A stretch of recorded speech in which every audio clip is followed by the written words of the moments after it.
For 18 years, I was the ghost in my own house, while my sister Chloe got everything she ever pointed at.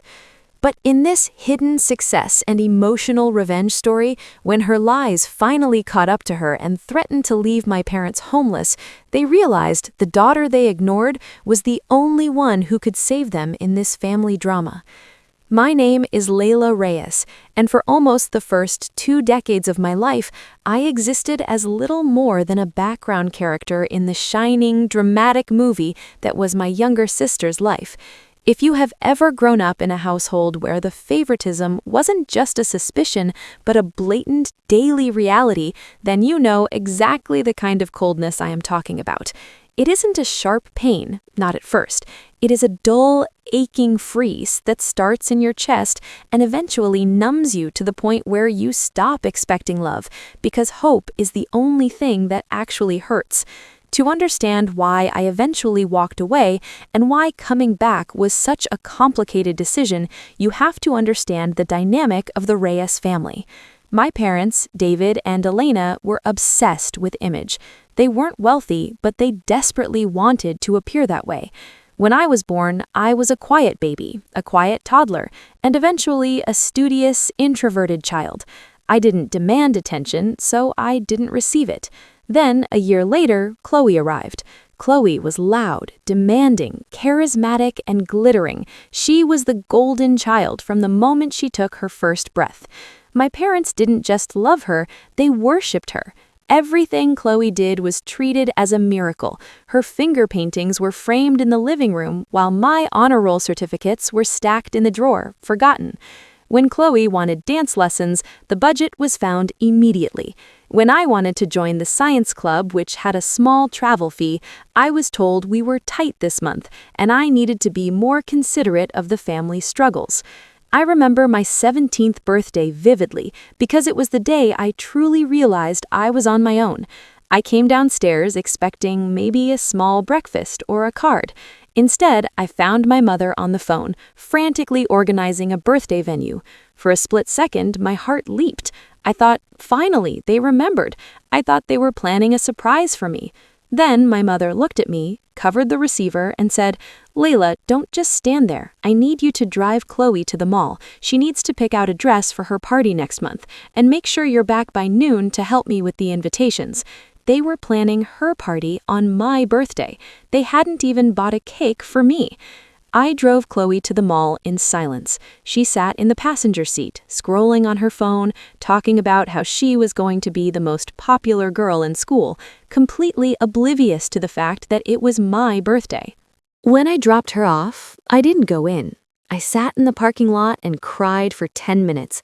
Then I dried my face, looked in the rearview mirror, and made a pact with myself. I promised that I would get out.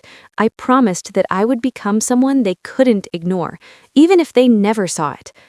I kept that promise. I focused entirely on my grades and my physical training. I applied to universities far away, specifically targeting programs that fed into government service. When the acceptance letters came, I didn't even show my parents. I just packed my bags. The day I left was the day they technically disowned me, though they had emotionally done so years prior. I was 18. I had a full scholarship to a university on the other side of the country. I stood in the living room with my 2 suitcases. "I'm leaving," I said. My father didn't look up from the television. "Leaving? For where?" "College," I said. "I got a scholarship." My mother walked in from the kitchen, wiping her hands on a dish towel. "We can't help you, Layla. All our extra funds are tied up in Chloe's modeling portfolio. She's going to be a star, you know. We have to invest in her future." "I didn't ask for money," I said, my voice steady despite the shaking in my hands. "I'm just telling you I'm going." "Fine," my father grunted, "but don't come crawling back when you fail. If you walk out that door, you're on your own. We aren't a safety net for ungrateful children." If you are enjoying this story, please like and subscribe. Also, please comment, as your feedback helps to improve the stories coming. I looked at them one last time. I wanted to scream. I wanted to list every time they had neglected me, every parent-teacher conference they missed, every birthday they forgot. But I knew it wouldn't matter. To them, I was just an expense they were happy to shed. "Goodbye," I said. I walked out and I didn't speak to them for 11 years. In those 11 years, I reinvented myself. I excelled in university, majoring in international relations and computer science. I was recruited right out of grad school by an intelligence agency. I can't tell you the specific three-letter acronym, but I can tell you that my work involved high-level financial forensics and counterterrorism logistics. I became an analyst, then a field officer, and eventually a section chief. I built a life of discipline, order, and high stakes. I traveled the world under aliases. I sat in rooms with generals and diplomats. I made good money, very good money, but I lived simply. I invested, I saved, and I bought a modest house in a quiet area near DC. I had friends who were like family, people who would take a bullet for me. I was respected, I was powerful, and my parents knew none of it. To them, if they thought of me at all, I was probably struggling in some dead-end job. I had no social media presence, my job forbade it, so I was effectively a ghost. The silence broke 3 months ago. I was sitting in my office, reviewing a dossier on a money laundering ring in Eastern Europe, when my personal cell phone rang. It was a number I hadn't seen in over a decade, but I still recognized the area code. I debated letting it go to voicemail. My thumb hovered over the decline button, but curiosity, or perhaps a lingering, masochistic thread of attachment, made me answer. "This is Layla," I said, my voice professional and cold. "Layla? Is that you?" It was my mother. She sounded older, frailer, and surprisingly frantic. "Oh, thank God! We tried calling every number we could find online. We didn't know how to reach you." "What do you want, Elena?" I didn't call her mom. I hadn't earned the right to be a daughter, so she hadn't earned the right to be a mother. "Please don't be like that," she sobbed. "We need you. It's the house. It's everything. We're going to lose it all. You have to come home." "Where is Chloe?" I asked. "Isn't the golden child there to help?" There was a silence on the other end, heavy and suffocating. "She's in trouble, Layla. Please, just come home. We have nowhere else to turn." I told my superiors I needed personal leave for a family emergency. My boss, a man who knew more about my psyche than my parents ever did, looked at me with concern. "You don't have to go, Reyes. You know that."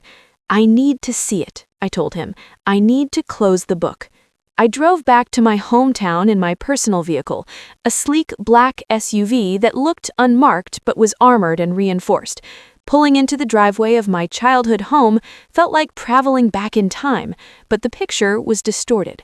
The lawn, usually manicured to perfection to impress the neighbors, was overgrown. The paint on the siding was peeling. The house looked tired. When I knocked, my father answered. He looked 20 years older. His hair was white, his shoulders slumped. He wore a stained polo shirt, something he never would have done in the past. "Layla," he breathed, looking me up and down. I was wearing a tailored suit, expensive sunglasses, and carrying a posture of absolute authority. He looked confused, as if he couldn't reconcile the invisible girl he kicked out with the woman standing on his porch. "Hello, David," I said. "I'm here. Explain." I walked inside. The interior was chaotic. There were boxes everywhere, papers strewn across the dining table, and there, sitting on the couch, was Chloe. She didn't look like the supermodel they had promised she would be. She looked haggard. She was wearing designer sweatpants that looked authentic, but her eyes were bloodshot and she was biting her nails nervously. She looked up at me with a mix of resentment and fear. "Look who finally decided to show up," Chloe sneered, though her voice lacked its usual bite. "The prodigal sister." "Cut the crap, Chloe," I said, sitting down at the head of the dining table without being asked. "Mom said you're losing the house. Why?" My mother rushed in from the kitchen with coffee, her hands trembling. It's a complicated financial situation, Layla. "Make it simple," I commanded. Over the next hour, the story spilled out, and it was pathetic. Chloe had never become a model. She had chased the dream for a few years, funded entirely by my parents, but she didn't have the discipline. When that failed, she decided she was an influencer. She convinced my parents to refinance the house. twice to fund her lifestyle brand. She needed money for trips to Dubai, luxury clothes, photo shoots, and parties to network. My parents, blind in their adoration, believed her when she said the sponsorships were coming. They believed her when she said she was on the verge of a $1 million contract. They poured their retirement, their savings, and the equity of their home into her delusions. But the real blow came from a scam. Chloe, desperate to pay back the mounting interest on the loans she had coerced our parents into signing, had gotten involved with a crypto investment opportunity recommended by a boyfriend she met online. She convinced my parents to take out a high-interest private loan, a predatory one, to invest $100,000. The boyfriend vanished, the money vanished, and the private lenders were not the kind to send polite letters. They had placed a lien on everything. The bank had initiated foreclosure proceedings on the primary mortgage because payments had been missed for 6 months. "They're evicting us on Friday," my father whispered, his head in his hands. "Friday at noon. The sheriff is coming." It was Wednesday. "So," I said, leaning back, "you gave her everything. You bet the farm on the golden child, and she burned it down." "I didn't mean to," Chloe shouted, jumping up. "I was trying to help.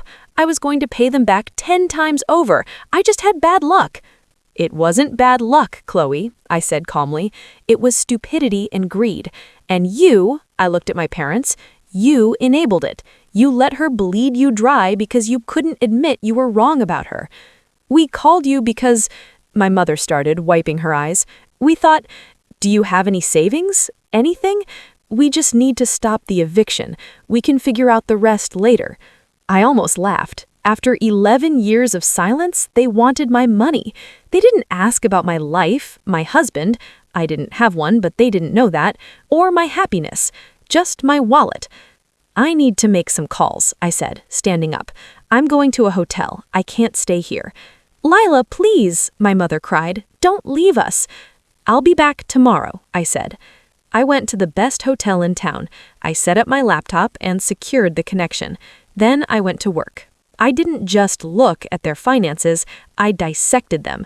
I used the tools I use to hunt terrorists to track down Chloe's boyfriend. It took me about 3 hours to find him. He wasn't a ghost. He was a low-level grifter operating out of a basement in Florida. The money was gone, spent on gambling and debts, but I gathered enough evidence to put him away for a decade. Then I looked at the lenders. They were shady, operating in a legal gray area. I found regulatory violations in their filing history. I found the leverage I needed. But the biggest question was, should I do it? I sat on the hotel balcony looking at the city lights. They deserved this. My parents had made their choice. They had thrown me away. Why should I use my resources, my hard-earned power, to save them from the monster they created? I thought about the girl crying in the parking lot. I thought about the day I left. And I realized that if I let them fall, I was just reacting to them. I was still that little girl seeking their approval or their punishment. But if I saved them, not for their sake, but because I could, I proved that I was something they could never comprehend. I would be the adult. I would be the superior force. I returned to the house on Thursday morning. The atmosphere was funereal. Boxes were packed. Chloe was sobbing on the phone to a friend, lying about moving to a penthouse. I threw a thick folder onto the dining table. The thud made everyone jump. "Sit down," I said. They sat. My father looked pale. My mother looked hopeful. Chloe looked annoyed. "I looked into the situation," I began. "It's worse than you told me. Chloe didn't just lose the investment money. She's been skimming from your joint checking account for 3 years. Small amounts at first, then hundreds at a time." "That's a lie!" Chloe shrieked. I pulled out a spreadsheet from the folder. "Here are the transaction logs, Chloe. Dates, times, locations. Sephora, nightclubs, online casinos. You stole roughly $40,000 directly from them before you even started the crypto scam." My parents stared at the paper. My father picked it up, his hands shaking. "Chloe, is this true?" "I needed it for my image," she yelled. "You wanted me to be a star. Stars need maintenance." "Moving on," I interrupted. The loan shark you borrowed from is operating illegally. I've already forwarded a package to the state attorney general and the FBI's Financial Crimes Division. Their assets are frozen as of an hour ago. That debt is null and void pending a federal investigation. My parents' mouths dropped open. How did you do that? My father asked. I'll get to that. That solves the immediate predatory loan, but you still owe the bank. The foreclosure is legit. You owe the bank $400,000, including penalties, to keep this house. The hope drained from their faces. We don't have it, my mother whispered. We have nothing. I know, I said, but I do. I pulled out a checkbook. It wasn't a standard bank book. It was from a private wealth management firm. I wrote a check for the full amount. I tore it out and held it up. I can pay this off today. I can wire the funds, clear the title, and you keep the house. My mother burst into tears. Oh, Layla, oh, thank you. I knew you were a good girl. I knew. Stop, I said, my voice cracking like a whip. I didn't hand over the check. I am not doing this because I am a good girl, and I am certainly not doing it for free. There are conditions. Anything, my father said, anything. Condition 1, Chloe leaves today. What? Chloe gasped. I live here. Not anymore, I said coldly. You are a parasite, Chloe. You have drained them dry. You are 28 years old. It is time you learned to survive. I have arranged for a bed at a halfway house in the city that helps people with gambling addictions and financial instability. You will go there, you will get a job, and you will learn what the real world is like. Mom, Dad, Chloe turned to them, expecting the usual defense. Are you going to let her talk to me like that? My father looked at the spreadsheet of stolen money. He looked at the check in my hand. He looked at the daughter who had lied to him for years. And then he looked at the daughter he had abandoned. She's right, my father said, his voice raspy. You have to go, Chloe. But I'm your favorite, she screamed. It was the quiet part said out loud. Pack your bags, my father said, turning away from her. Condition 2, I continued, ignoring Chloe's tantrum. The house goes in my name. I am buying it. You two can live here rent-free for the rest of your lives. I will pay the utilities, I will pay the taxes, but the deed belongs to me. This ensures Chloe cannot come back and convince you to mortgage it again. It is my asset. My mother nodded slowly. That is fair. And condition 3, I said, standing up, you are going to sit here and listen to me. For 18 years, you treated me like I was invisible. You missed my birthdays. You ignored my achievements. You kicked me out without a penny while you bought her a car. I want to know why. The room went silent, save for Chloe slamming doors upstairs. My mother looked down at her hands. We thought you were strong, Layla. You were always so independent. You didn't need us. Chloe, she always needed us. She was so fragile. We thought if we poured love into her, she would thrive. We thought you would be fine no matter what. That is a lie you tell yourselves to sleep at night, I said. You didn't think I was strong. You thought I was boring. I wasn't the shiny trophy you wanted to show off to your friends. I was just the spare part. My father looked up, and for the first time in my life, I saw actual shame in his eyes. Tears were streaming down his face. We were wrong, he choked out.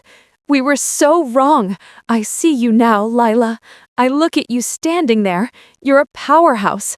You're everything we wanted Chloe to be, and you did it without us, in spite of us. I work for United States intelligence. I dropped the revelation casually.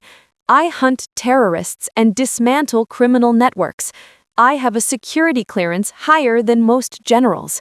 I speak 4 languages. I have saved more lives than you will ever know. The shock on their faces was absolute. The silence stretched for a long time. We missed it, my mother whispered, horrified. We missed your whole life. Yes, I said. You did. I placed the check on the table. I will handle the bank. I will drive Chloe to the halfway house myself, and then I am going back to DC. Will we see you again? My mother asked, her voice trembling with a desperate hope. I looked at them. They were broken, old people. They had lost their pride, their golden child, and their illusions. They were punished enough. I'll visit, I said, on holidays, if you behave. The aftermath was swift. I cleared the debt. The house was saved. I drove Chloe to the facility. The car ride was silent until the end. When she got out, she looked small. I hate you, she said. I know, I replied. That's why you'll never be me. Good luck, Chloe. I drove away. That was 3 months ago. My parents are living in the house that I own. They call me once a week. They don't ask for money. They ask how I am. They ask about my day. They listen. It's awkward and the scar tissue is thick, but they are trying. Chloe is working as a receptionist at a dental office. It's the first honest dollar she's ever earned. She texts me sometimes, angry rants that I ignore, but recently she sent a text that just said, "It's hard." I replied, "Yes, it is." I didn't save them because they deserved it. I saved them because I needed to know that the ghost in the house had finally become the master of it. I needed to know that I had the power to give grace, even when it wasn't given to me. For 18 years, they didn't see me. Now they can't look away. And that, finally, is enough.